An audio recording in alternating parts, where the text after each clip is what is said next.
Hi everyone, and welcome to this week's exciting show, where we'll be discussing the official launch of Google Stadia with our hands-on impressions and our experiences so far. So without further delay, on to the show.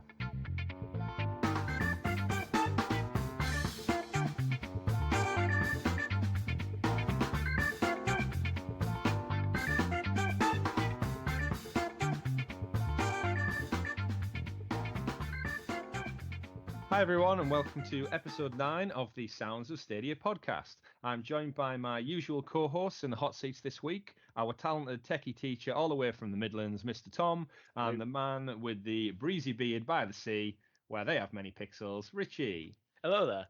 Hello, welcome to the show, gentlemen. Now, without even asking, I know you've all had some interesting weeks because a certain date we've all been waiting for has finally arrived.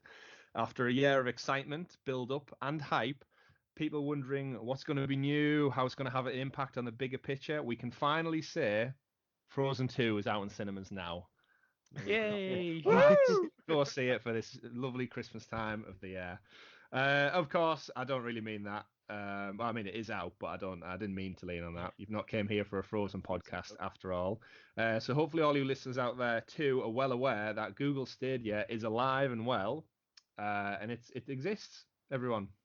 And we've got our codes. We've got our codes. Tom? It's a miracle. Christmas Frozen miracle. No. But I think before we dive into all the excitement and the tasty Stadia chat we've got for you this week, we are all of us wanted to start by announcing a new fresh update for our listeners out there who've listened and supported us from the beginning.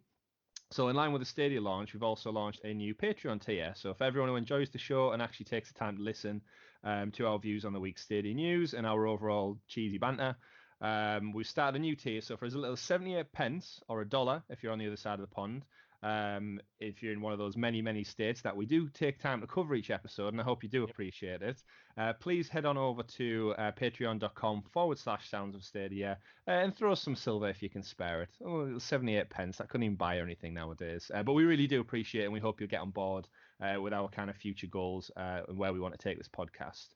But fear not, if you don't have the change to spare, you can still catch us on all of our free feeds, and YouTube is still there just by searching for Sounds of Stadia. Right, so now we've got all the channel updates out the way, gentlemen. I don't think we can delay any longer. So this week, I think we should start by jumping straight into Tom. You want to go straight to the I want to go sexy straight special into it. Stadia. I can't hang fire this week. Story segment, aka The news. I'm just going to leave you boys to do that now. Everyone should do it. It's a joint effort. Everyone, sing along at home. Are we meant to be synchronizing it? No. We've never discussed this. We try and discuss it every week, and we get nowhere. So we'll just have this same discussion about discussing it every week. That's it. We just say, we've never actually discussed it, so we don't know what we're doing. So fear not, I do have a state lined up for what's Stadia, but I felt like it was pertinent for us to jump straight into the kind of key burning topic that is that, Stadia is now live. So I think we'll start off with the topic of the show, actually, as well as blending it in with the news. First impressions, gentlemen. Whoever wants to take the hot seat. You go, Tom. Okay, yeah.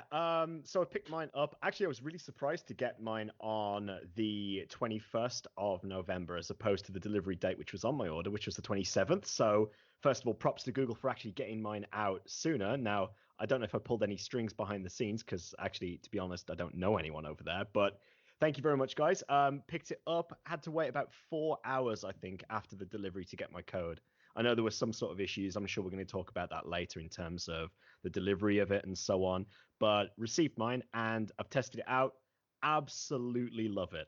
Absolutely love it. No issues whatsoever. So I really don't sort of see like there's sort of been mixed opinions based on initial feedback. But my personal experience, it's incredible. It works really, really well. I think a big part of what we've seen in all the early reviews from like traditional news sites and such, the reviews have been kind of lukewarm. They've been very much in the 5s and 6s ratio, and I think that's because the reality is it's launched with a lot of features stripped out of it initially that they are due to be rolled out over the next couple of weeks and months. But I think a big thing about Stadia is it's so heavily reliant on your own personal circumstances and what your own internet infrastructure is at home, where you plan on using it, what devices, whether it's going to be on the move or not. But yeah, I totally agree. Just to echo what you said there, Tom, my delivery, obviously, mine was due for the 19th. I think it came on the 20th, so the next day. It was shipped out, and I got my code pretty much, I think, 1 o'clock in the morning of the 20th. So I got my code before I got my controller. So I got it in the chronological order in which you would expect to get it, the code first, and then so I did have a chance to jump in and trial it out. But yeah, initial launch impressions. I hooked the Chromecast stick up. I downloaded the Google Home app. I did all the relevant updates to the controller. It was quite a seamless setup, jump through all the little hoops that they set up for you. But initially, it was no more difficult than plugging a console in and hardwiring it and going through all the pick your language, pick your date, your time, log in. It was very, very seamless. It's just setting up Chromecast. It was just following the steps next, and then it directs you to the Stadia app for your initial Stadia kind of naming conventions. Which, yeah, for those who've not seen yet, I managed to bag the Sounds of Stadia tag. So instead of going personal, I've totally committed to the brand and the podcast belief. So committing to the cause right there. Committing to the cause. My username. Stole your username. Well, one of us had to have it, and better us three than someone who we don't know, and holds us at ransom for it. True that. But yeah, so no initial problems. I jumped in. I've played a bit of Destiny. I've played a bit of Tomb Raider because I did want a story-based one that wasn't as kind of frame rate heavy. But so far, very happy. Very, very happy indeed. It was just that surprise moment. I sat back in the living room and thought, I'm playing this with just a controller and a Chromecast stick. It was that magic of there's nothing else in between other than me and the television. Very impressed. Very impressed. How about yourself, I think Richie? the thing... Oh, sorry. Go on. Go ahead, I was going to say, I think the thing that sort of wowed me with it a little bit is the fact that I did a little bit of a test of having a couple of laptops in front of me and having it running on the Chromecast. So I was just playing through Destiny, and I just thought, I want to see how quickly this actually can move from the TV to a laptop, for example. Loaded up stadia.google.com, literally just plugged the controller straight into the USB port, and it booted me up. I think it took me maybe 20, 30 seconds tops. But honestly, the transition was just absolutely sleek. And I could just immediately pick up from where I was going, like no issue whatsoever. So as far as I'm concerned, like straight out of the box, it's advertised exactly as they said it would be. Mm-hmm. So yeah. Go on, Richie, fill us in. How was your... kind of had two discrete experiences with Stadia. One of them matches exactly with what you two have just been saying, and that is I was using about 50 megabit per second internet, seamless, absolutely beautiful, can't fault it. However, I also tried it in 15 megabit per second internet, and Destiny 2 was basically unplayable. Which is, we must point out, is the below the recommended speed Google do. Kind of is. Google say it's 20 plus for 1080p HDR, 60 frames per second, 5.1 surround. However, they do say at 10 megabits per second, you get 720p and 60 frames per second in stereo. So expectation, it should be playable, but graphics a bit shitty. The problem I had was I would be okay if that was the case, but I was having a lot of frame rate issues, a lot of lag. So at the lower speeds, Stadia is it's not where it needs to be as advertised. Especially for a shooter, which understandably, if you're going to have any... We've all played shooters when we've had some kind of glitch or lag or rubber banding, and it does just, it ruins the actual experience off the bat. Yeah, there was a lot of in areas where there's a lot of things on screen, a lot of heavy pixelation. It's so that was probably down at 240 and still lagging. So if you're above 20 megabits per second, you're fine. Below that, maybe consider what you're doing. Yeah. And the only other weird one I've had is this was in there. 50 megabits per second on my laptop. For some reason, it wasn't working. Every time I tried to launch a game, I got a weird reopen game to play bug. I honestly haven't no idea why. I think I've seen some of that reported on Reddit as well, where people have just tried to launch the software and for certain. I don't know what the actual trigger is for it, but some people have just been unable to load the game whatsoever. It's just said relaunch the game and so on. Yeah. So initial bugs.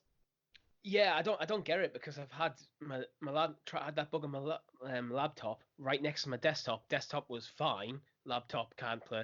Have you tested it since, just out of curiosity? I have, yeah. Okay. I've tested it a couple of times over the last few days and having the same bug. I haven't plugged my laptop in via Ethernet cable yet, which I will try before next week. And if that doesn't work, I'm going to contact Google support and see if they get anything out of them. Gonna get in that queue, are you? Yeah. That queue that I've seen a lot of fiery comments about this week.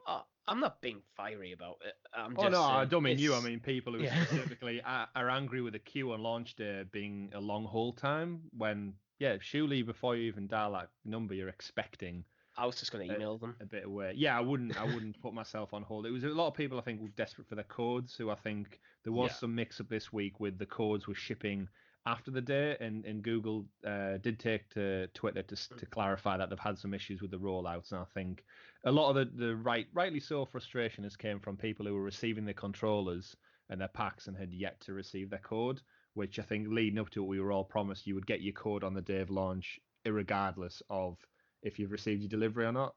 So you could jump in with a third-party control, and I think that definitely, I think upset people on Tuesday from what I saw.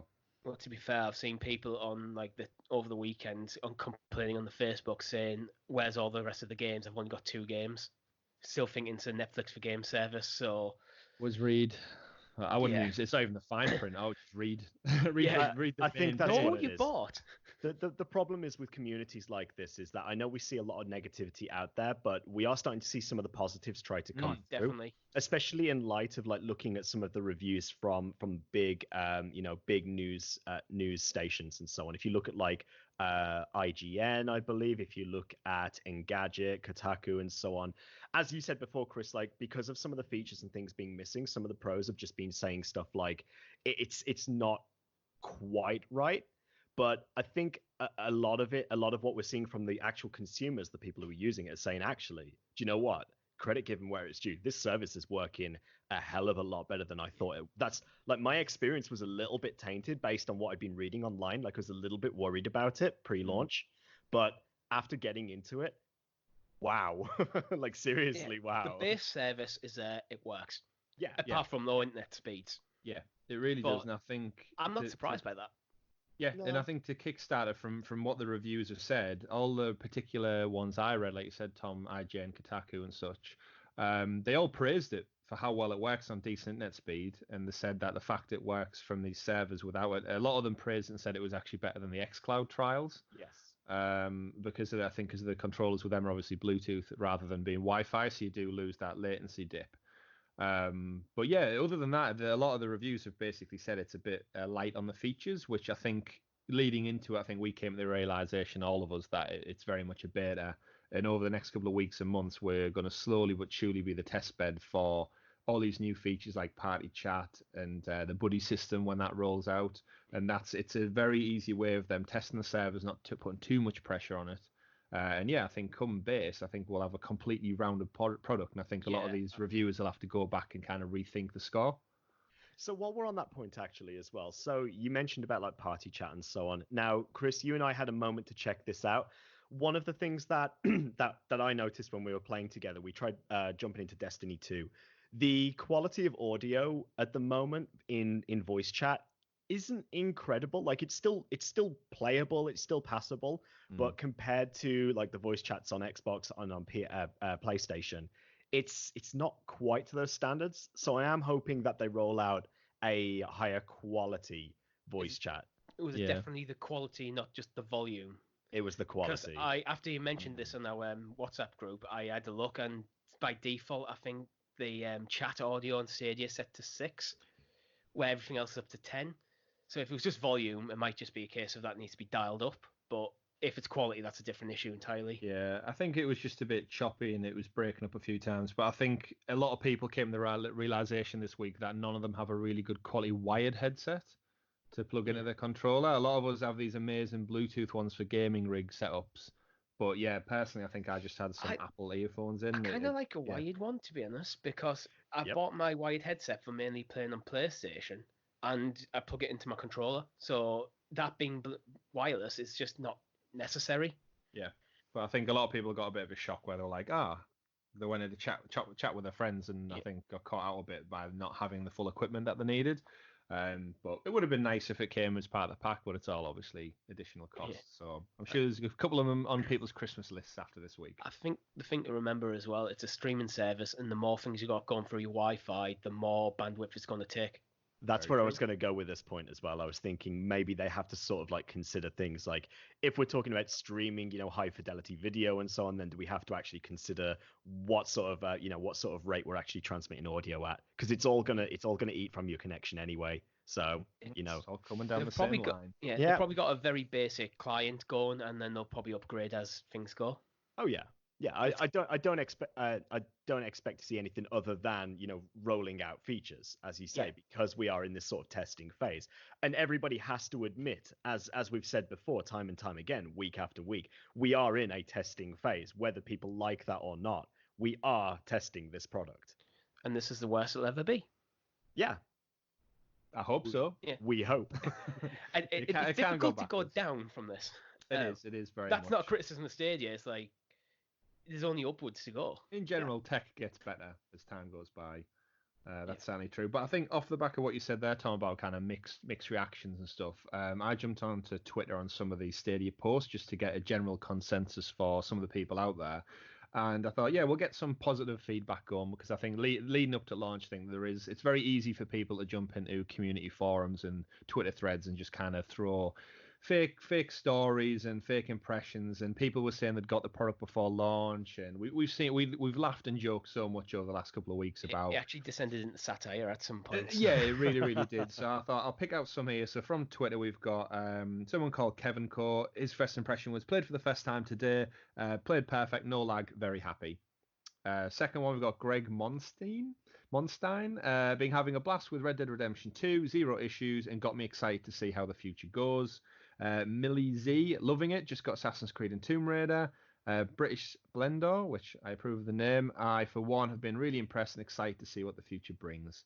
So, again, don't get me wrong, there were some bad ones in there, which I'm not going to bring up because I don't want to go down that rabbit hole. However, yeah, there was very, very mixed messages. I think a lot of it comes down to personal experience, and I think a lot of people who were founders and early adopters, they're tech enthusiasts, so they probably have decent setups at home in terms of Wi-Fi infrastructure or Ethernet connection or a TV, and they kind of understand what to expect. Whereas I think, as you kind of allude to there, Richie, people who didn't even read the basic setup of Stadia, they're the ones who suddenly get up in arms about how disappointing it works or what features are missing because they don't know what they've got themselves in for. They probably just have a bit too much cash to throw around. And I think you're always going to read more negativity online anyway, because people tend to focus on the negatives as opposed to actually appreciating the positives. So it is going to stick out like a sore thumb. It's not It's just the that. vocal It's not just how minority. people focus on it. It's I think people are more likely to actually express a negative opinion than the positive one online. Yeah. I think that's just part of human nature, unfortunately. Yeah, we all like to bitch and moan. Yeah, because you kind of want to let people know your negative experience with things to stop people getting having the same experience. So a lot of that, I think, in a weird way, this negativity sometimes I think stems from a positive place. It really does, and I think And also, some people are just dicks. yeah, that is very true. Some people just like stare in the pot, and I think with social media, it's very easy to get carried away. But from what I've seen, there was a ton of positive praise, and I think the reality is, as you said, Richie, it can only get better. Our three impressions seem all highly positive. I was just blown away by the fact that it was playing on my TV with no big box sat in the living room, and the reality of growing up with gaming and having my entire life so far is that you've always got to rely on that box not overheating, not breaking down, the disc not being scratched, and to come to a point where I'm sat there with a controller, I can just jump seamlessly from device to device. It's interesting you mention overheating. Actually, yeah, it is. Yeah. It's one of the very good good. We've got a good there, segue. So yeah, one of the news stories from this week is some of the Chromecast Ultras apparently been overheating after around about 4 hours of gameplay. Again, depending, I suppose, on individual circumstances and individual products. This stuff happens with phones, Samsung, and batteries overheating and stuff. It's a known thing when it comes to running electric current through things. They get a bit hot, and obviously, I don't think the Chromecast stick has any kind of cooling in. It doesn't. But It's just a stick, isn't it? Yeah. I think it's quite possible, especially if you're like on a wall-mounted television. This is behind a television against the wall, so there's no air circulation, so there's no way for natural cooling to occur. But to be honest, it's not something I can test out because it only seemed to happen with people playing with 4K Ultra HD setups, and they just quite simply don't have a screen Yeah. suitable. And again, I think it is going to be isolated because I can't fathom a thought to think that Google have not tested this to its utmost extremes. Yeah. And 4 hours seems like a very low test I think spec these are isolated incidents. I don't think it's affecting the masses. But again, it's gonna be one of these things that as soon as someone can jump on the bandwagon, oh look, it's overheating. It's a rubbish product, and so Then on. suddenly everyone's touching it. Oh, it's a bit warm. It's overheating. Oh It's no, like, no, can't. Yeah. Then you'll see the memes where people are like, "Oh, I've burnt my hand. I've had third-degree burns from it and such," like people do when their mobile phones get a bit hot. And it's like, well, remove it from your face. Take it away from your hand if it's that hot. What do you mean I Natural shouldn't instinct put my would be to Chromecast pull on my radiator? Yeah. Oh, Natural you can imagine some people's setups. I mean, don't get me wrong. Behind my television is an absolute spider web of wires. Yeah. So yeah, I can imagine some wall-mounted setups and not circulated very, very well. But like you said, Tom, isolated incident. I've not seen too much of it. It's not been picked up in any big news stories, so it's clearly a small issue. Yeah. If it's even true, because again, anyone could If you're say. worried about it, just try and set up your Chromecast so it's got a bit more natural air circulation. It might If you're resolve the really problem. worried about it, take a jar of water, place it behind your TV. Do not do that. Do not do that. maybe use some ice cubes. Take a fork into the plug socket. Yeah. Microwave it for 2 minutes on high. And you'll be cooked, well and truly cooked. So, speaking of isolated incidents, did you chaps see what happened to Destiny this past week as well, following the launch of Stadia? Yes. Sudden influx of the Stadia masses have broke it. It was quite Temporarily. annoying. I got home. I'm not well at the moment, so I just wanted to go, okay, I've got Stadia. I've got my setup there. All I want to do is jump into Destiny. No. No, Richie, sorry, you're not allowed to play Destiny anymore. But again, you weren't alone. This wasn't a Stadia specific incident. We should point out it was Destiny servers across the board. So and I tested this because I tried jumping on PlayStation, couldn't either. So. But Bungie, credit to them. They jumped in very quickly and let everyone know that look, the servers are down. We are trying to fix it. Sorry for this, guys, but as ASAP. I don't think they had a clue what went wrong. No, I think they probably just turned it off and back on a couple of times. Poured some water on it. Hopefully that'll resolve the issue. Yeah. But yeah, I think it was. I saw immediately what was quite nice to see was the Stadia Twitter feed and other sites quickly retweeted Bungie's response to it. That they were aware of it. But you can imagine in the wider picture of Stadia launch, it looked like initially it was just Stadia. What I saw anyway in our little kind of community groups, but then it was nice to see that it wasn't just Stadia. Although I'd be surprised if that wasn't the reason. Suddenly adding an entire new infrastructure onto your pre-existing one could only have put more strain on what goes on behind the scenes, I suppose. I'm not sure about that because the way Stadia rolled out the codes, there would have been people jumping in dribs and drabs rather than suddenly he's a million people trying to access it at once. But it could be. Something happened. But in terms of other news, so we had Destiny go down briefly, back up and running. What were your initial takes on Destiny then? From what I presume you did manage to get onto it eventually, Richie. Yeah, I played quite a lot yesterday and I have no idea what I'm doing.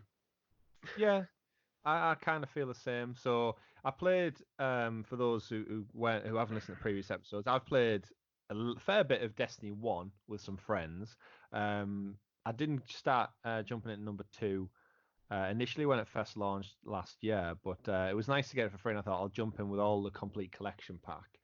And from first impressions, I think you echoed this sentiment as well, Tom, that it was very loosely kind of doesn't hold your hand or anything getting into the initial startup. I don't know how you felt about it, Richie, but I felt like completely lost and overwhelmed with how much there was to do. Yeah, it kind of expects you to know what you're doing, and I think the game it's very mechanics driven rather than narrative driven. So there's no narrative to help you learn the mechanics. It's kind of get into the world, figure it out. It makes a lot of assumptions, and I think one of the things that I noticed that we discussed, Chris, was that intro, that sort of like mini tutorial, is literally identical to Destiny 1. Now, I didn't touch Destiny 2 at all, so to jump into that, I thought, have I got the right game? I'm actually playing the right game here. Yeah, that part where you wake up on Earth and there's all the rusty cars around you, and you get the quick ghost But pops up. Who's I it's think not Nolan Peter North Dinklage now. anymore. It's Used to be Nolan Peter North, I Dinklage. believe. But Yeah, the Dink got kicked out because he wasn't committed to the role.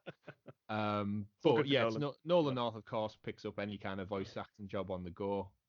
Absolute legend that he is. And yeah, you kind of tutorial through how to shoot, how to jump, the different mechanics. Work flawlessly, by the way, on Stadia. That's what I was impressed with the most, was the fact that I was playing this game and the graphic quality looked great, 4K HDR on my big screen TV. There was no real lag. I did the usual test out the latency and the button clicks and everything. Absolutely seamless. But yeah, I agree with Tom. Once I'd kind of got through that part into the open big boss fight that you team up with another few people who are also in the tutorial, whether they're NPCs or actual real people, I didn't really kind of fathom that out. But I was getting very deja vu feels from the original Destiny. And then you end up at the Traveler in the big kind of world hub, and it's kind of like, right, there you go, enjoy the game. And my word, you get hammered with icons and loot and gear and light and options of people to talk to century. and messages and quests. And yeah, very quickly after accepting a few, I was kind of at a loss for which direction to bloody head in. Well, the one thing for me is I think it could do definitely a longer tutorial to ease you into these mechanics, but it doesn't separate the base content from the DLC very well. So as a new player, don't have a clue what I'm doing. Like, is this high-end content? Is this beginner content? I don't know.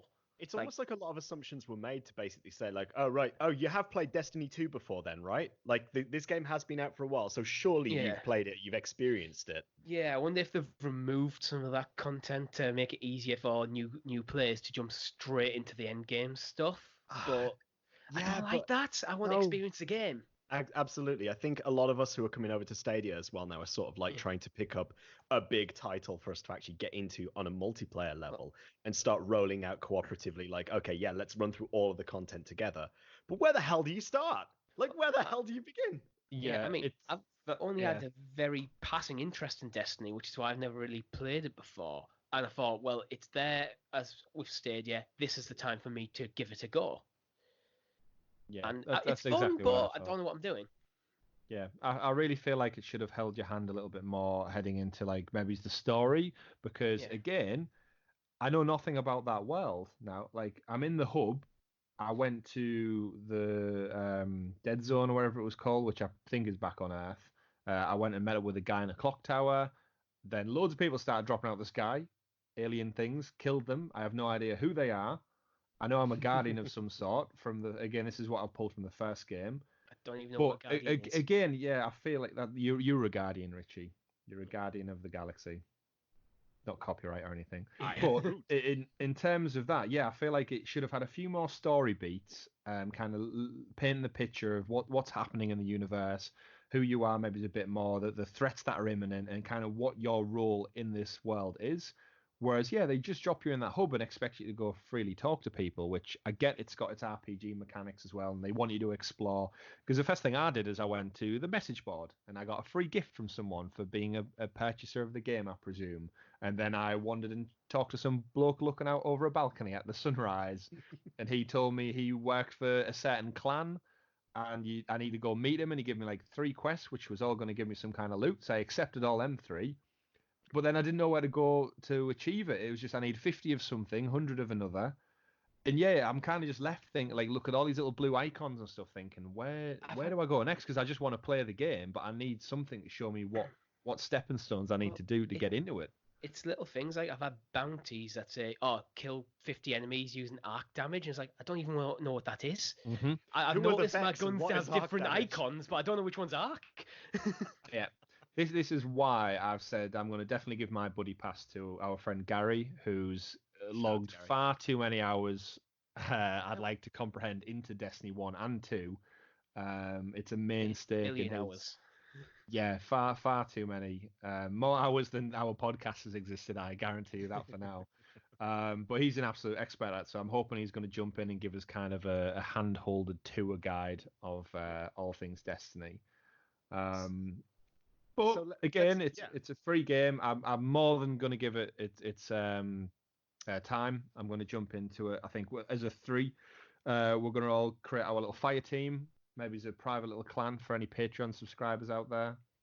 We will invite you along if you jump on board with us. Let's be real though. I mean, I'm assuming, Chris, you've probably tested your connection, and you, Richie, as well, when you've been playing the games as well. Yeah. Because that game looks incredible. Like, Yes. Visually, it looks amazing. And I have to say, like, I can see why they've gone for something like Destiny 2, because it has stood up. Like, it has stood up. It is beautiful when you're in the tower and looking out over the horizon. With it being an MMO, it's showing other aspects of Stadia that we've discussed in the past. Yeah. There's other people there, and it holds up. And with a reasonable internet speed, no latency, none of that, no lag, perfect. Yeah. Magic. Yeah. It is magic. Witchcraft, some would say. Yeah. Good job, Witchcraft. Google, and good job, Bungie. Yeah, keep it up, keep it going. And I think, again, this can only bode well for future games that we're hopefully getting by the end of the year. So obviously, we know the likes of Borderlands 3 doesn't necessarily require the most graphic fidelity because it's got that cel-shaded cartoon aesthetic to it. But it holds true. I'm really intrigued. I was actually on the fence of buying Assassin's Creed Odyssey again, and I stopped myself because I've got Christmas presents to buy. But I know that game is absolutely gorgeous, like that ancient Greek world Ubisoft have made there. And I've logged well over 130 hours in Assassin's Creed Odyssey, so I can attest to its quality. And yeah, I was so on the fence with jumping in and buying it, but I thought, no, I'll hang fire until there's a fresh and newer game to play. So you went for the cheapest game in the store? I did. I jumped in, Me too, went actually. in and got Tomb Raider, which was clocking in at a very satisfactory £8, which is expected. I'm glad it's not. I'm glad they're trying to not pull the wool over our eyes with a £30 day one purchase or anything like that. I appreciate that it was just £8 and not $7.99. We very rarely see prices rounded up, so £8 on the nose, lovely. But yeah, I mean, Richie, you've never played the Tomb Raider games before, correct? I've played the first one, and I did buy it again because it's a good game. I enjoyed it, and when Destiny was down, I was like, well, I want to try this out. And Samurai Showdown, it's a fighting game, doesn't interest me. No. So what do I want? It's like, well, as you said, Christmas is coming. I've just forked out a lot of money for Google Stadia. It's getting towards the end of the month as well, so big cash light. You know what I'll do? I'll jump into Tomb Raider again. It's good fun. You been enjoying it? Yeah. Yeah, I thoroughly have actually. I think the last time I must have played it was on the PS4 re-release, which will have been probably early 2014, I think, when it got its reboot. So it's been a good minute since I've actually jumped in and played Tomb Raider, and I'm a massive fan of that third-person or Uncharted style kind of climbing mechanics, shooting, upgrade your inventory and such. And I've sunk a good, 3-4 hours into it now. It runs flawlessly. Obviously, graphic fidelity is nowhere near the quality of Destiny, but that's not down to Stadia. That's purely down to old games, and that's nothing. It's not as. But you know what? Again, the fact that I could just jump seamlessly from my TV to my laptop upstairs, and run it runs perfectly. And I was very impressed, and I've been enjoying the story so far. They're good games for anyone who's not jumped into them. But yeah, I wanted to start at the beginning, because I wasn't. That's what I was thinking. Especially when the achievements launch, I'd like to have Tomb Raider 1, 2, and 3 effectively the equivalent of the platinum trophy. Yeah. So I'll race you. I've got a couple of questions about the store. I know where everything is. I've done it twice on PS3 and PS4 already. So about the store at the moment, guys. You mentioned about Tomb Raider being £8. Can anybody explain to me why Final Fantasy 15 is £26 and 24 pence? You're paying for the Roman numerals, I think. Yes, I can. It will be based. I think Google using an algorithm which will look at probably a couple of different stores, like probably Xbox's store, PlayStation store, probably things like Amazon. Get and kind of work an aggregate out. That's what I expected. So what I've noticed is, if you look at a lot of the prices of the games, not ignore the pro discounts. Just the base prices, they are usually cheaper than the Xbox and PlayStation store, but a little bit more expensive than, say, Amazon. Yes, that's the feeling I'm currently getting at the moment. Now that's a sweet spot. That's where you want to be. Cheaper than buying it physically, and cheaper than your competition. So now I know it's a bit. I mean, considering things like Christmas and the holidays and so on at the moment, I'd like to see a few more of those games around the £8 marker. Because it'd be nice to pick up a few titles like that just to play around on in between. I definitely want like an a la carte games option. I think at the moment what's been difficult is that it's you've had Destiny, as we mentioned there, Samurai Showdown. I'm sure if you're into that type of game, amazing. I fell out fighting games many, many moons ago because I'm just not good at them. I can't keep up with the combinations and such. But yeah, I jumped in the store, as I'm sure we all did, on our mobile phones, because you can only buy them through the mobile phones yet. We should also point that out, that you cannot purchase Stadia games through the Stadia setup on your TV. It has to be through the mobile app, which in the 21st century world we live in now, it's not a problem. It doesn't bother me in the slightest. As soon as you click purchase, by the way, they are there on your home screen. Yeah. Good to go on the game shop. It's instantaneous. But yeah, I'm sure you all did the same thing. Get a flick through, thought how much is in your bank balance, thought is there anything you want to jump into? And yeah, I went for naturally the cheapest Tomb Raider, which by the looks of the internet, everybody else did as well. I've seen so much love for the first Tomb Raider game, several years detached. It's a great game. Yeah, it is. It really is. Like It helps build up your library quickly. I'm trying to get my head around. Go on, sorry, Richie. The interesting thing to notice about the store with the pro discounts is I'm looking at the Assassin's Creed Odyssey one right now, and underneath the buy button says offer ends the 3rd of December 2019. So these might cycle through different games. Right. Okay. So we might see discounts or other games coming. Yeah. No, I know you guys really love this game, so I do have to ask ahead of time. How do you play How do you play Just Dance 2020 on that?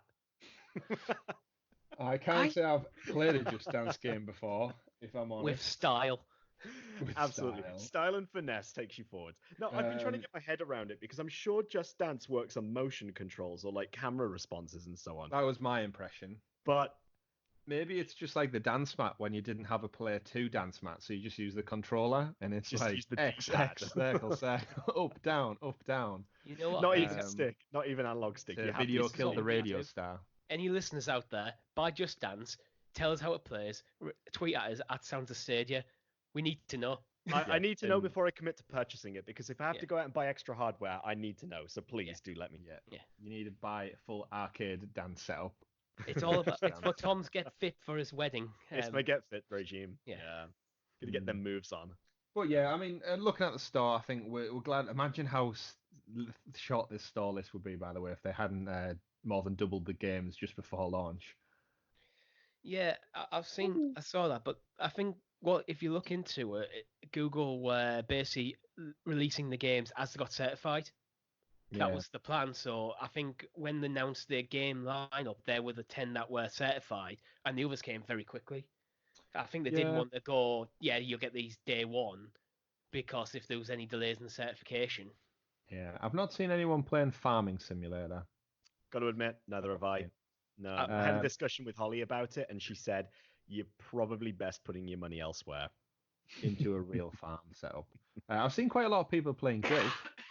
Yes. The little indie title with the young girl, like a creepy haunted story about. I think it's very similar to Concrete Genie. Actually, I'm getting very big vibes from that about like bullying and childhood nightmares and that kind of like creepy world that she's in. And it is a Stadia exclusive, correct? It is.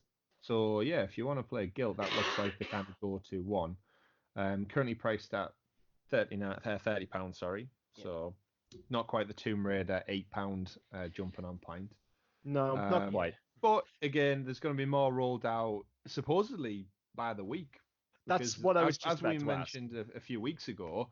Google put a 2019 date on this stuff, and with 5 weeks till the end of the year, 6 weeks till the end of the year almost. I imagine it'll come thick and fast. I hope so, because I'm really keen. Like compare day, something that I think we can all jump onto. If Destiny doesn't quite get hooked on us by then, I'm definitely intrigued by the likes of Borderlands or Ghost Recon. I'm really glad you said that, because I was thinking we can all play.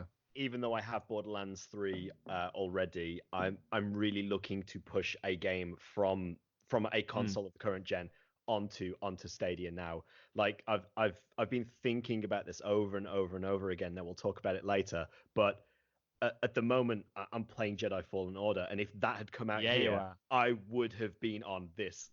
I would have been on Stadia with it for literally non-stop. Yeah, same, exactly the same. Because it's a fantastic game, and I just think just got it for launch. But I think the hardware as well would really back up the feeling of it. Now we'll talk about the game again later, but I think EA might be missing a trick with Stadia on this. Yeah, I totally agree. and sports tiles and other such ones that we Yeah. discussed. They'll come. But yeah, they'll come. They'll come. While we're still in the news segment, then we've got first impressions. We've got that really good. One I wanted to quickly jump into is the best and worst Stadia founders' names you've seen so far. So have you guys had any standout ones that you've picked up on? Yep, I got one. So I'm browsing Reddit quite a bit at the moment, and also just keeping my eyes open in Destiny. And the one which really stood out to me, which I thought was quite funny, was this is thanks to JLPTP2 on Reddit, by the way. But he threw out a post to the Reddit community on the subreddit Stadia community, asking for people to upvote a name suggestion for him to use. Now, in case you don't know, we have a 15 character limit on our usernames for founders. So you can only use up to 15 characters, and that is it. So somebody came up with the idea of trying to push that in a very ironic way. His username is 15, numerics, 15, character limit. No T. Because he's not got enough. I actually thought that was quite hilarious. I appreciate so the ironic. commitment to the bad joke, for your founder's name. Yeah, definitely. I've I've seen a good mixture. I've seen a lot of people evidently not understand the ability to book your name early and get on there. I've seen so many people with different number additions. Crazy Dave 556. Yeah, using all numerics instead of letters, and it's like you do realize you could have just used the word because chances are it was free. Like I've seen some people that have just got like three letter words, and yeah, some people I feel whether obviously that might just be their handle across all platforms and they want to keep it the same. Yeah, I was gonna say mine's got numbers in there, but that's to sync up with other platforms. Did you try Richard or not? I did. I tried Richie. I tried Richard, though it was taken by the time I got mine. I suppose, yeah, someone got their bit. So I defaulted my Twitter handle. Yeah, I did see a few. I like the one unstable table. Yeah. Okay. That guy needs some beer mats. It's random. Daddy Dumpling is quite a disturbing one. That Sounds I did like a see. terrible sex act. Yeah, it really does. That's terrible, Richie. I've seen Jeff. I've seen a Jeff. Just a guy Jeff called on its own? Just J double F. Yeah, I've seen Jeff. That's what I was kind of hoping for. If I could just be Richie on Stadia, that'd be great. Yeah, I know. I suppose you need a bit more of an obscure name. Yeah. So if whoever's Richie on Stadia is listening to this, I want my name. You better damn well be playing. He wants his name back. What's quite good is on the app you can jump in and just pick out names anywhere. Mr. Tuna. I've seen a good collection of people using the names of Marvel superheroes. I've seen a collection of Pokemon names as well. I've seen a Magikarp and a Gyarados, for example. Yeah, I did lots see of things like that. one group of people, which I presume they're a friend group. They were all named after Muppets. Oh, that's awesome. So you had Kermit, Miss Piggy, and a bunch of other ones, Beaker and such in there. I did think, and again, what if we are the actual Muppets? Yeah, but one of the ones I was talking to a friend, I thought, I wonder how good it'd be if you could have like the Fellowship of the Ring or like you said, MCU characters. You could have those characters, and imagine being in a clan on a future game, whether that would be a Lord of the Rings property or not, or an MCU property, and you were in that group as and you're Gimli. Yeah, and you were in that group as Gimli, Legolas, Aragorn, and stuff, and Gandalf. How amazing that would be to kind of see all your names as the characters. Everyone would probably think you're actual like legit people. Yeah, you think you're an NCP. They'd be like, "Oh, why is Gandalf doing this weird circular dance and squatting on people's heads?" And it's like, he's broke. It's the coding. So we might keep this as an ongoing segment, I think, because there's going to be some terrible names. Once the founders kind of break ranks and the common folk get involved, you're going to get some really, really bad ones coming through. But it's good to see. Yeah, I wonder how many people have contacted Google support already after the initial joke. Yeah, I made a joke. I've got the screen grabs, and now I regret my decision. Let me change. While we're on it, then a couple of shout outs for a few people I've seen this week, and I think, as you say, this might be quite funny to do every week based on who we've seen publicly. So, quick shout out to Jaffa Cake King. Appreciate that one. Shout out to username just good enough. I guess it's acceptable. It's good enough. So This'll do. We'll take that one. I've also got Unstable Table. I've just seen him. He's on my list. I also have a Dixie Normus. Oh, that's gonna get banned. For long. Just But the two actually, I've seen this week. speaking of names getting banned, actually, I did add it to the doc list as well. Through the app, there's actually a community option where you can jump in and you can ask questions and post. It's basically like Reddit but kept internally with Google, and it's ran through the app. It's on the Explore tab. So naturally, I thought I'll jump in there. I'll create us a name for Sounds of Stadia for any future questions we may have. I give them some feedback under the Sounds of Stadia name on how I thought the app ran and everything. I thought, oh, well, yeah, we'll keep it ticking over. And I got an email this week shortly after. I thought, oh, they've received my feedback. No, it turns out that our Sounds of Stadia name is banned from the community. Okay. So we're not actually allowed to take part, apparently. I'll just quickly see if I can get the email up. That's Um, interesting. Yeah. That's weird. I presume, like, again, I'm not going to be too negative about it, but there you go. So you've received a private message from the Stadia community. I thought, oh, someone's replied to me. They've seen my post. They're going to give me some feedback or something. Hello, and thank you for taking part in the Stadia community forum. Unfortunately, it looks like your username contains a banned term. As such, we are deactivating your account by 4 o'clock today, November 21st. You'll be able to re-register shortly after with a new username. We apologise if you have existing content on the forum, but thank you for understanding. And to make matters worse, it was Chris from the Google team. It was my Oof. namesake Oof. kicking me off. So apparently, I'm gonna guess that it's the fact that we've got Stadia in the title, and they don't want anything to do with Stadia representing.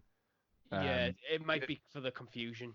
Yeah, People think it might I be understand official. that Twitter in a public forum, YouTube public forum, that they're very limited to how much they want to impact us. Either that or our entire business model is going to go down the pan in the next couple of days. That's an But in interesting their thing, own actually. private community, I understand it. I wonder I'm how not difficult it'll be eventually to get that blue check mark with us having Stadia in the title, because Twitter might be reluctant to actually go, yeah, we're a legit thing because we're using someone else's branding. But Yeah. again, Twitter, thankfully, is Yeah. owned by.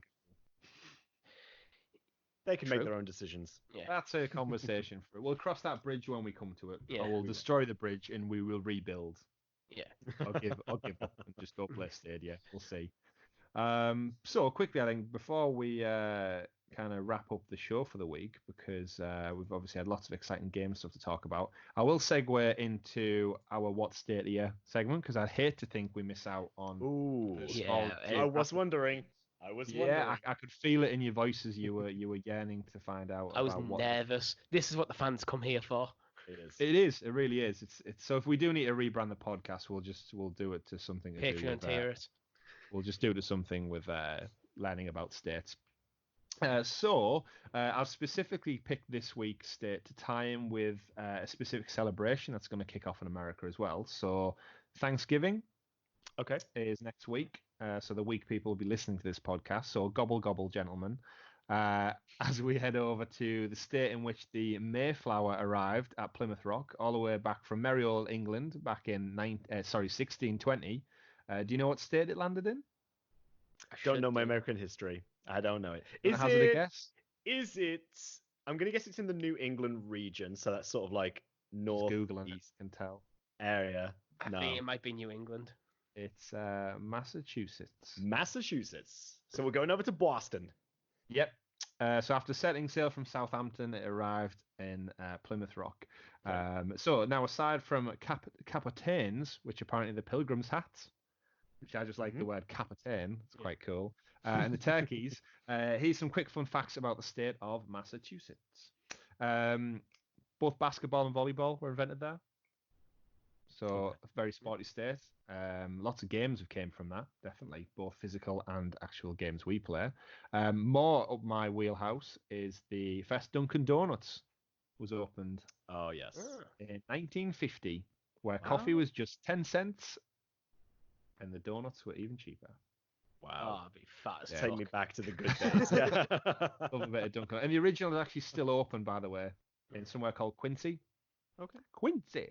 And the final fact that I've got for you now, which I'm going to drop onto the doc because I really want one of you guys to pronounce it for me if you can.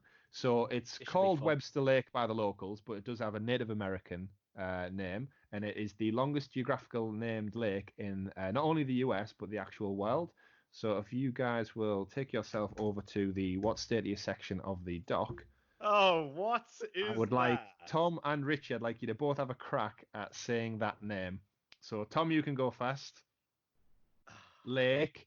I'm getting to it. Lake Chagoga Gogman Chogoga Gog Choban Gunga Magu. And I am so and sorry. Richie. Cha gog gog man chew gog chew bab no. Exactly. It I didn't sounds even like get some through the kind end. of. It sounds like some kind of I'm demon really summoning. sorry to It the sounds like Native a summoning Americans out ritual. there.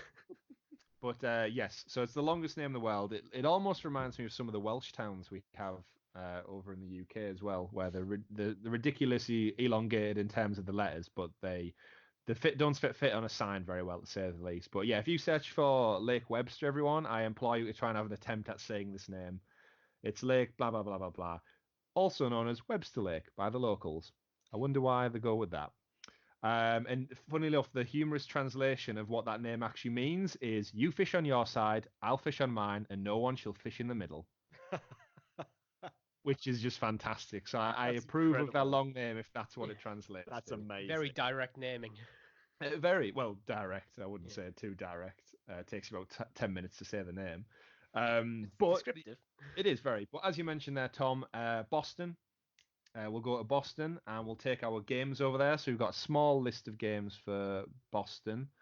We actually have a Boston not too far up the road from us, don't we, Richie? It's true. Probably the original. But yes, games. Let's think. Games in Boston or Massachusetts. Boston.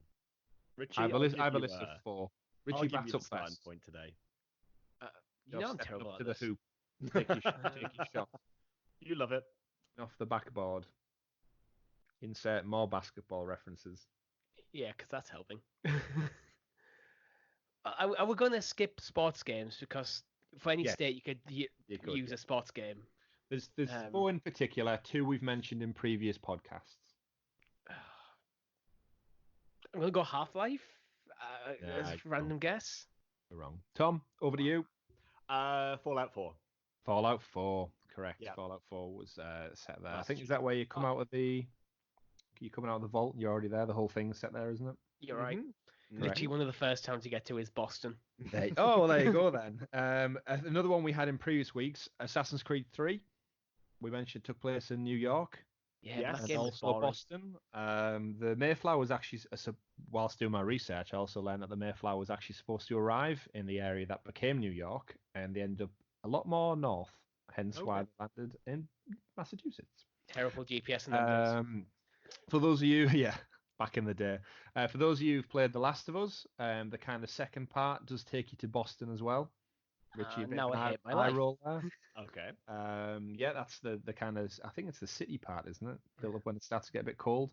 And then finally, one game I've not played, but I did have really big intrigue for was Remedy's Quantum Break on Xbox. Quantum Break. That was the one that had the TV show around it as well, wasn't it? Did, yeah, that Yeah. Iceman from X-Men. And also. Littlefinger. Yes, it was, yeah, Peter Baelish himself. Peter Baelish. Who always whispers. But yeah, so that's Lake Charagal, however you say that, and that is the end of the What Stadia segment for this week, which brings us to 52 minutes on the clock, gents. All right. So I think we've ran through most of the topics for today. We're really happy with Stadia. Obviously, a few glitches here and there, but what else are you going to expect? A nice one that we took away, a few notable bits of news, I suppose. Refunds for games has been highlighted a few times in the community. Yep. Which is great. It's great if you've played less than 2 hours, you can just log onto the app, request a refund, and the money just goes back into your account. It's good to know they're supporting that because obviously with this world with like digital products and so on, some people can be kind of like, oh, I don't really like it. So how do you actually deal with that? It's nice to know that Google are taking a very proactive approach to it. What do you think would happen if I try to refund Samurai Showdown? You got it for free, so nothing. They'd probably refund think- you a you total think- of £0. Yeah. Yeah. Imagine if they didn't realize and you got the full or Destiny's full collection pack for 70 quid back. I think you're Mm, walking into fraud territory there. No, not if they give me it.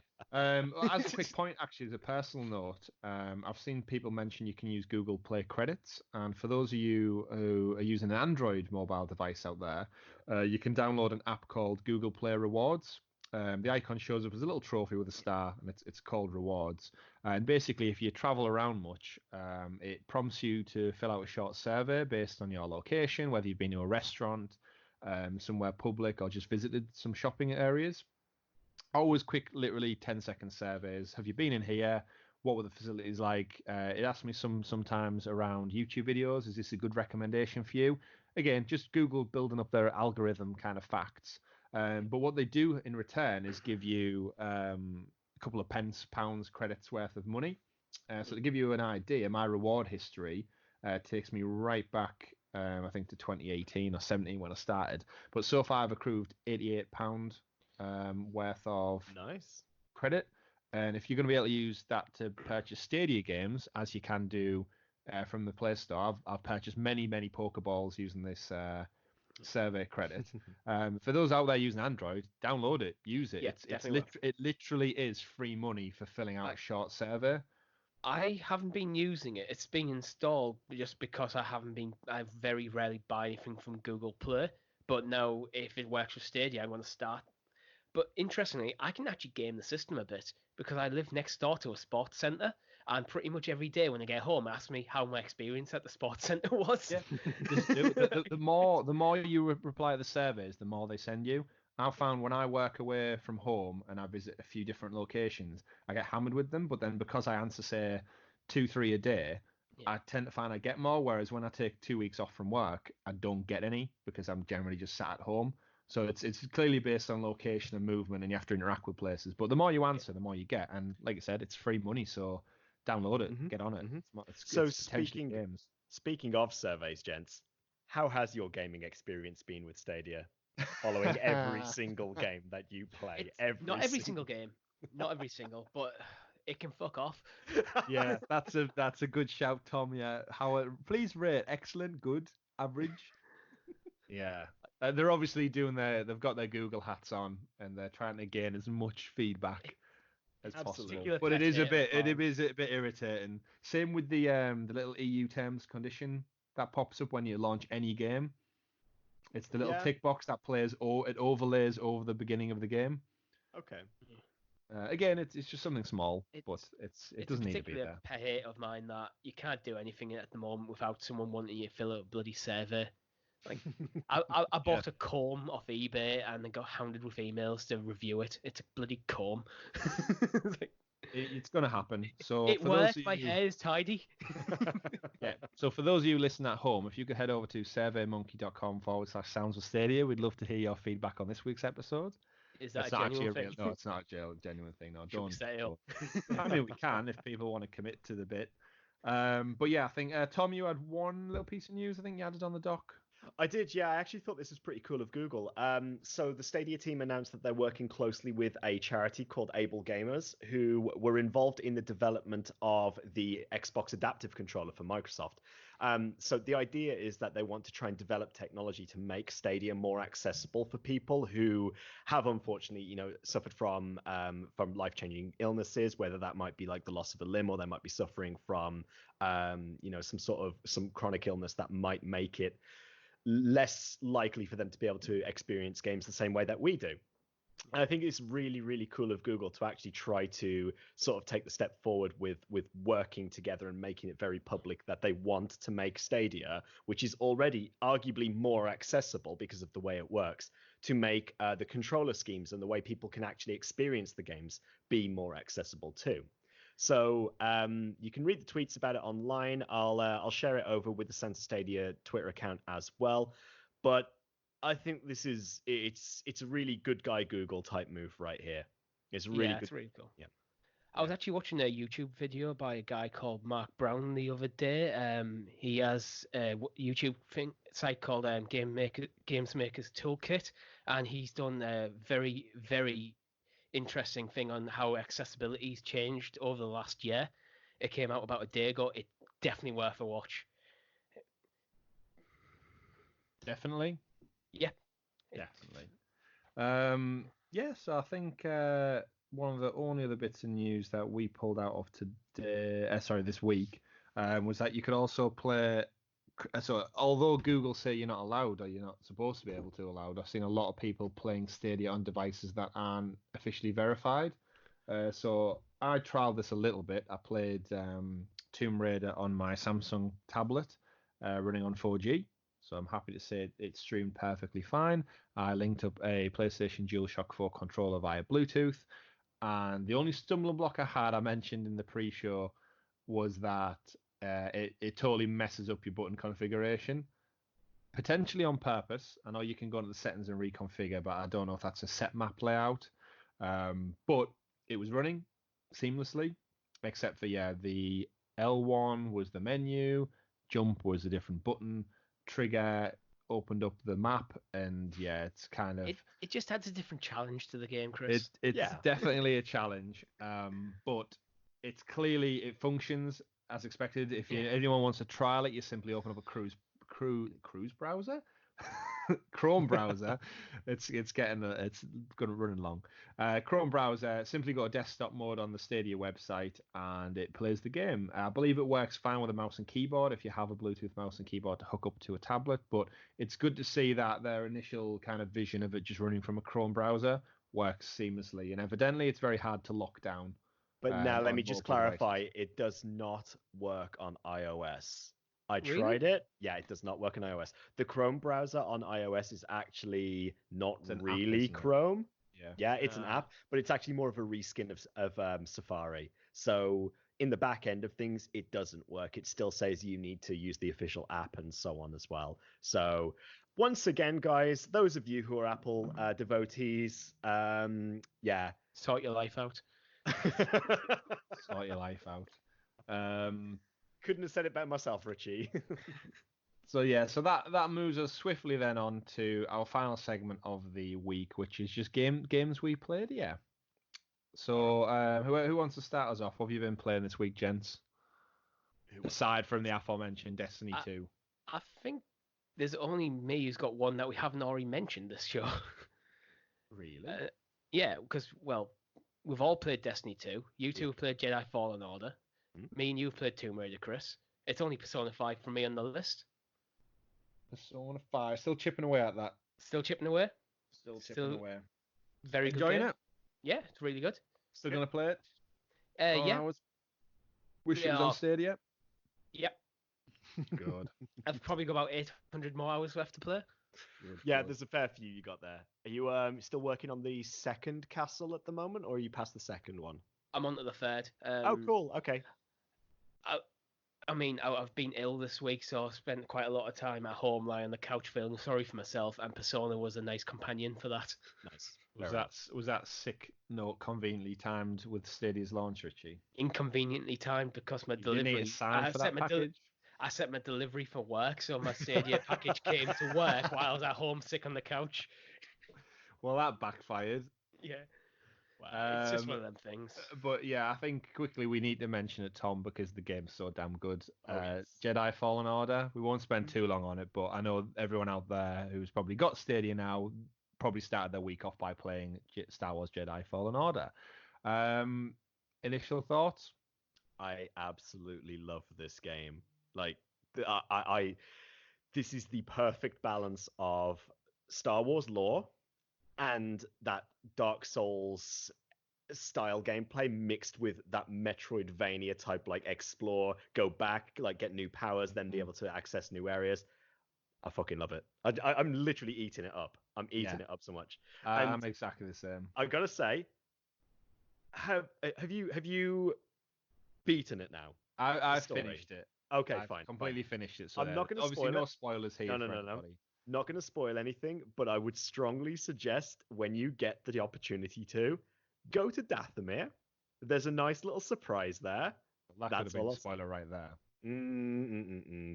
Nah. I didn't know Daphne was in the game. There's so a lot of spoiled that planets for there. me. I'm sorry if that's a spoiler. Do you know where that is though, Richie? in the grand. No, but it's still a spoiler. It's still a spoiler. I was going to say, yeah. Okay, yeah. maybe mild spoiler. So there's a lot of not a planets you spoiler can at go all. to, but one of the 2 planets you can go to, one of them is story driven, one of them isn't. I'd suggest you go to the non-story driven planet first, because in my opinion, that was a really nice little thing that you could do there. That's what I did, and I think in hindsight, after wrapping it all up, there is about 4, maybe 5 story beats in the campaign that, as a huge Star Wars fan, really made me just sit back and be like, "Holy shit, they're doing this!" And I was it was just kind of like there was such like chapter beats, which again, you're right, Tom, in the way it kind of blends in with pre-existing lore, but also creates its own story in like the wider scope of that era, which is post Order 66, in flashback scenes and stuff to do with obviously the Jedi being wiped out. For those who haven't seen Revenge of the Sith, sorry for that spoiler there. It ties For those in who haven't so seen well. New Hope. For those who've not seen that since 1977. But yeah, really can't sing its praise anymore. I just want more of it. It's one of those games where I wrap up and finish a story and I just want more. And now I'm currently going through and collecting all the hidden secrets and surprises. And the story within the collectibles, it does very similar to The Last of Us. There's loads of collectibles that build a story based on what you find. So I'm actually now, I've finished the campaign and I'm just retracing those Metroid-esque levels and find little hidey holes and secret exploration areas. I'm piecing together little notes of other characters, and because of my knowledge of the movies and the Clone Wars show and everything, it ties that in so nicely that I have good points of reference for what I'm reading. It's not just a random story. And yeah, I need DLC. I can't wait another 4 years till the sequel to this comes out. No. I need either more or it to come to Stadia, and I'll buy it and play it all again. I'm not going to make this a PlayStation specific or a Star Wars specific podcast, but I do have to ask quickly. There were a lot of comments online about certain bugs in this game. Have you come across any of these bugs, Chris?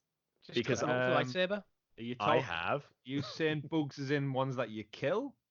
No, I'm talking about issues in the All right, game. I was going to say, because you're not allowed to dismember humanoid creatures like stormtroopers and stuff. But you can slice a rat in half. But some little bugs and rats and stuff, you can absolutely go to town on them, yeah. In a Star Wars game, I can cut someone's arm off with a lightsaber. Not a human, like someone who in has... In a Star Wars game. Yes.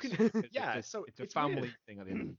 You can't do it to the stormtroopers, like the humanoid things, but the giant beasts and things, they'll easily let you lop an arm off. Stuff. Yeah, you don't know that stormtrooper's humanoid. It's one of them rules. But to be fair, when you hack at them, it does show you like the big orange kind of burn light, like that traditional lightsaber kind of melted plastic and metal or whatever it may be. It's probably just quite frankly, in the speed in which a lot of it happens, you might as well sever their limbs because it looks no different almost. And in the moment, but yeah, just the abilities you unlock. The skill tree is fantastic as well. The music score is very quintessential Star Wars. And yeah, Tom, you've got to message me as soon as you get to some of these reveal points, because like I spoke to Gary, who finished it before me. Shout out to Gary again. And I had to message him straight away because I needed to talk about these moments, and it just made me be like, I need more, especially the ending as well, like the last half an hour. I have to say, from a few of the discussions, again, I'm not going to say anything on this, but there's a few points that I've seen so far which have made me go, did that just happen? Like, did I actually just see what I thought I saw? Yeah. And then, but then, like, where I was going with it before about asking you about, like, buggy experiences and so on. The reason I say that is because one of the planets I went to, I had a moment where shadows got messed up in the game to the point that the shadows turned into giant black squares. And I'm talking like if you stepped around the side of a building, the shadow became a black square on the screen. It fucked my game up. Right. Yeah, they're the Black Squarians from the Sector 7. That's in the lore. I see. So it's out beyond the Rishi Maze or whatever it's called. So where I was going with this was, it's a real shame that they haven't pulled it to Stadia, because again, I feel like there's certain elements. I'm not running a PS4 Pro. I'm running original day one PS4. So it is quite an old console now. It's quite, it's had its days. But But I do feel like there are parts where the game sort of stutters, it loses a few frames, or I have a few bugs like that. And I just think that something like that brought to Stadia would actually just like overall build the experience up. And it's beautiful anyway. And hopefully that's what they're waiting for. They're waiting to get the best version, because I don't think it's available on PC. Oh yes, it is available on PC. Sorry, because it was EA coming back to the Steam again. It was available on there. I'm not sure. I had a few moments of frame rate drops. I think when there was multiple characters on screen and stuff, and there's a few moments when you go about to step into a new section of the level, when a door opens and it froze for a good 5 to 10 seconds. You know, that panic moment where you expect the blue screen of death or shut down the game or something to come up, where the audio was still playing, but your character was just kind of stuck in motion, almost like someone had force frozen there, just like Kylo Ren can do. But Spoilers. Very far and few between. And I think, for what the game is, the scope they're going for, it could be better, as all things could be. But I think for the finished product that they've got, it's just like any game that comes out. I experienced the same thing in Control earlier in the summer, and I think it's just natural now. The games are so large and there's so much processing going on at any given time. Yeah, Stadia would definitely benefit from that. So hopefully we'll see by Christmas maybe. But overall, incredible game. Absolutely loving it. Will definitely aim to 100% it. Platinum trophy. But likewise, I'd like to see the trophy on Stadia. So EA, give me the goods. Just hand it over. Now I'm in a problem because I've been sat here quietly listening to you, going, I really need to play this fucking game. But do I buy it on PlayStation or do I wait for Stadia? I don't know. That's a decision only you can make, Richie. Maybe it's just do or do not. There is no try. That's the maybe one it's a decision now patrons can make for me. They could do, yeah. Could do both. A new Patreon tier, buy Richie games. Yeah. Well, I mentioned it on previous episodes, and this is Star Wars is definitely taking over my festive period. We've got The Mandalorian, we've got Jedi Fallen Order, we've got Rise of Skywalker in several weeks. So yeah, get hyped for that. But that unfortunately does bring us to the end of the games we played here section. Again, we don't mean to focus too much on non-Stadia games, but this podcast is about gaming all over the place, and I don't want to just caveat it to things that are exclusive to Stadia or not, because that's as gamers, I'd like to think we play wherever the games go. That's why we're at Stadia right now. As Stadia takes off, more games will come to Stadia. We buy more games on Stadia, so we'll probably be playing less things elsewhere. That is the plan. Yeah, that's the plan. Yeah, that's the plan. So it'll apart get small from console exclusives. Exactly. We're going to go where the games go. Just like hopefully you'll go where the quality content goes, which is right over here on Sounds of Stadia. So I think that's all we've got time for next week's show. And it once again is the longest episode to date, which I hope is good news for you listening. I just want to give a special shout out to our fellow Stadia friends and Patreon supporters, Rob and Miles. They've given us some really good solid feedback and support over the last few weeks, and I just want to recognize them for that. So thank you very much. And thank you to those out there for listening to this week's show. Remember, you can find us on all the major podcasting platforms such as Spotify, Apple, and Google Podcasts, and more, or search us out on YouTube. And don't forget to subscribe to the channel so you are kept in the loop as the content goes live. So now is the future, everyone. Stadia is live, and the cloud will never be the same again. It's goodbye from me, it's goodbye from Tom, and a slow, soft smirk from Richie. Goodbye. There it is. We've been Sounds of Stadia. Thank you for listening. Now go and get your game on. Goodbye. We'll see you in Destiny 2. Maybe, if the servers don't go down. Bye. Bye.